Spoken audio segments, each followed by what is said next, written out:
జనార్దన్ రెడ్డి గారి దగ్గరికి కూడా వెళ్ళి అయా ఈ యొక్క మసీద్ కానీ అదేవిధంగా ఈద్గా కానీ మదర్సా ఏవి కూడా దాని జోలికి పోవద్దు, ఇక్కడ ముస్లింలు అక్కడ ప్రార్థన చేసుకునే దానికి మేము ఉపయోగించుకుంటా ఉన్నాం, దయచేసి దాని జోలికి పోవద్దని చెప్పి వాళ్ళు రిక్వెస్ట్ కూడా చేసుకోవడం జరిగింది. ఆయన కూడా పొద్దున మాట్లాడదాం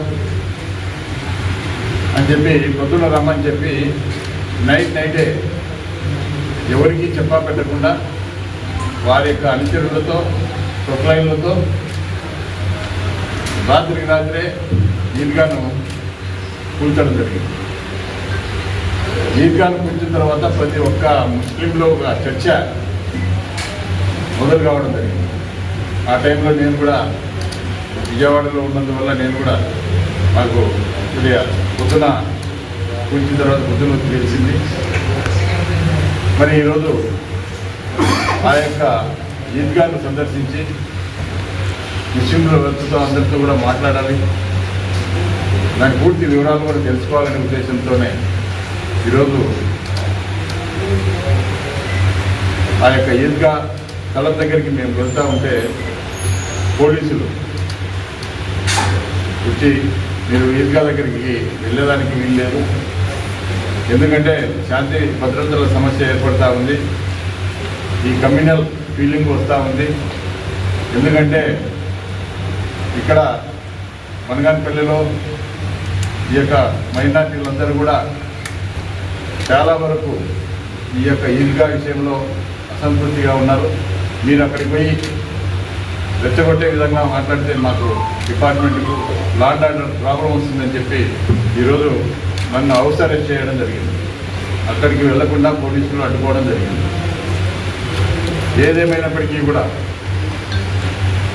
ఆయన మంత్రి గారు కూర్చున్నటువంటి ఈద్గాను నేను సందర్శించడానికి వస్తే పోలీసులు అడ్డుకోవడం అనేది చాలా బాధాకరమైన విషయం. మరి ఈ యొక్క ఈద్గా స్థలం ఏ విధంగా ఉంది? గతంలో 2020లో ఈ యొక్క ఎస్ఆర్బీసీకి సంబంధించి మొత్తం దాదాపు 110 ఎకరాల పైన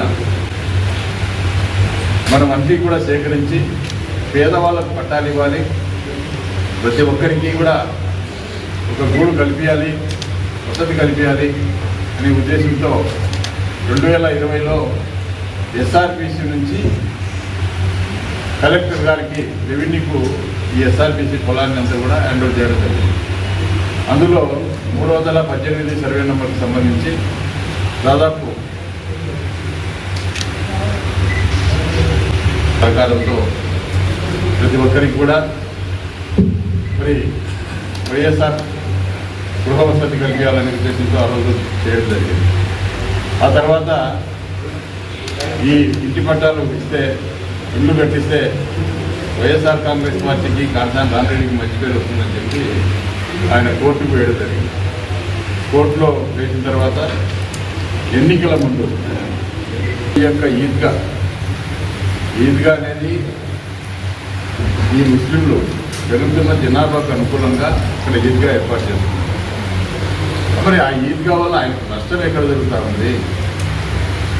ఆ ఈద్గా ఎందుకంటే గతంలో కూడా దాంట్లో 13-14 పోలీస్ కంప్లైంట్ కూడా వాళ్ళు ఇచ్చే పరిస్థితులు లేదు. ఇన్ఫర్మేషన్ యాక్ట్ అడిగినాం, అయ్యా మీకు ఎంత స్థలం మీరు ఇచ్చినారు, కేవలం 318 సర్వే నెంబర్లో 6 ఎకరాలు మాత్రమే మీరు ముస్లింలకు వ్యతిరేకంగా పనిచేస్తూ ఉన్నాడు. ఇక్కడే కాదు, గతంలో మేము అధికారంలో ఉన్నప్పుడు కూడా మేము బనగానపల్లె టౌన్లో ఇక్కడ ముస్లిం జనాభా ఎక్కువగా ఉంది. మరి ఈ జనాభాకు సంబంధించి ఇక్కడ ఒక ఫంక్షన్ హాల్ ఏర్పాటు చేస్తే బాగుంటుంది, కమ్యూనిటీ హాల్ ఏర్పాటు చేస్తే బాగుంటుంది అని చెప్పి తమ్మడపల్లి రోడ్లో 1,30 లక్షల రూపాయలు శాంక్షన్ చేసి అది పూర్తి కూడా కావస్తా ఉంది, ఓన్లీ ఫ్లోరింగ్ ఉంది. దాన్ని ఈ రోజు వరకు కూడా అడ్డుకొని నిలుపుదల చేయడం జరిగింది. ఇది ముస్లింలకు సంబంధించిన ప్రాపర్టీ. కోటి కోసం ఒక కమ్యూనిటీ హాల్ ఏర్పాటు చేశాం. అక్కడ కూడా 1,30,00,000 రూపాయలు. ఆ యొక్క కమ్యూనిటీ హాల్ను కూడా ఈరోజు పోయేకు తీసుకురాకుండా ఏదైనా కూడా నాకు ఎక్కడైనా మంచి పేరు వస్తుందనే ఉద్దేశంతో, ఒక దుర్బుద్ధితో, ఒక అసూయతోటి మంత్రి దీన్ని కూడా అడ్డుకొని అక్కడ మా యొక్క ప్రారంభోత్సవం చేసినటువంటి శిలాఫలకాలను కూడా మరి పేపర్లు కల్పించి ఆయన యొక్క నీచ బుద్ధిని సాక్షిస్తూ ఉన్నాడు. దీన్ని కూడా అడ్డుకోవడం జరుగుతుంది.